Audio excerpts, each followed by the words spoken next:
Hello, welcome to Humanity Unites. This is Russell Myers. First thing I'm going to mention is this. My daughter made this earring. I like it very much. Say anything about it, and I'll fuck you up. So, I wanted to take an examination of how so many people today view relationships in capitalistic terms. And now, relationships have many forms, but yeah, I'm going to focus on romantic relationships. When I say that people look at relationships as in capitalistic terms, what I mean is that relationships are frequently seen in terms of ownership, of profit, of what you get out of it. And this is a sick view. I mean, if a relationship is not equal, so that both partners are getting, as much out of it at different levels, I mean, that can be a very strong dynamic. One person needs more emotionally than the other at different times in a relationship. Different people have different needs. That's the point of a relationship. Yeah, but instead, people aren't viewing it that way. I mean, even from the very beginning. I used to be on dating sites, and a lot of the stuff that I saw on there was, people wanting an instantaneous relationship. There would be times I started up a conversation, and I'd have a woman expect that literally name it an exclusive relationship before ever meeting in person. And they're just laying claim to something that they've put nothing into. Of course, those were people I never met in person. That would have been foolish on my part. But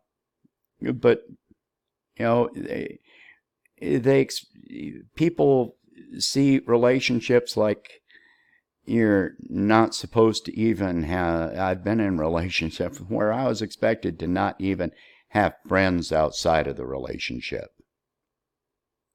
And now I'm going to say, in my case, I make friends with women easier than I do with men because I'm not into the testosterone thing. And, I don't have the need to prove my masculinity or any of that stuff. I'm not into sports, so I talk about subjects that the typical male just doesn't ever delve into, although the majority of women don't either. So, but whenever I was in a relationship, if I made a friend, a female friend, it wasn't like I tried to keep them at a distance, but that made no difference. It was all about the possession by my partner. And, that winds up, and now, of course, a lot of men are like that as well. And that leaves the person being possessed, feeling isolated and alone. And, people look at this, like dating sites are kind of like an Amazon or an eBay or an investing site where people are looking for, They're not looking for a partnership. They're not looking for friendship. They're looking for a bargain, to pay the least, to put the least in, and get the most out, and then expect it to work. And then when it doesn't work, then the next time around, they look to put in even less. Money, time, effort, whatever. And it just doesn't work that way. If you're not offering as much as you're expecting, it doesn't work. You can't view relationships in ownership terms. Another person is not a piece of property. They're not your prisoner. They're not your slave. You can't just leave them for whatever, their needs unmet for whatever period of time, and demand your own be met and expect it to continue. Eventually, the person runs out of how much they can give. So,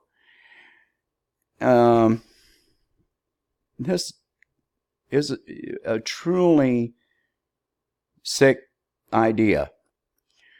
Now, I understand with younger people, yeah, I'm an old fart. Polyamory has been rising in popularity.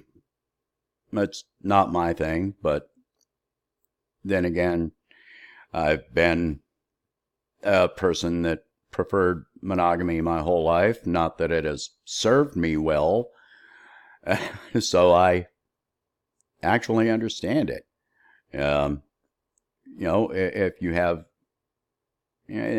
closed polyamorous relationships. So it's not like, I'm not talking about swinging, I'm talking about actual relationships.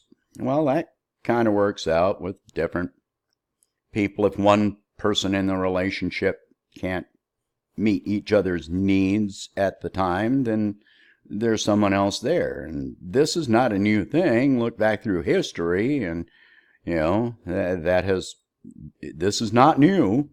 It's just really been a creation since the Elizabethan times or Victorian times, something like that. I think it's Victorian. But we can't treat other human beings like property that you can put on a shelf and just expect them to be there whenever you just get around to it, and then demand to come around with your demands. It's not going to work that way. The fact that relationships are failing at such high rates has a lot to do with this. You can't put in as little as possible and expect the greatest return. So, yeah, this is capitalism in emotion, and it doesn't work. So stop looking at things like that. Anyway, I think I had this, and it sounded more elaborate in my head than I really got out on this video, but it's something to think about. Look at it. Start looking at it in these terms.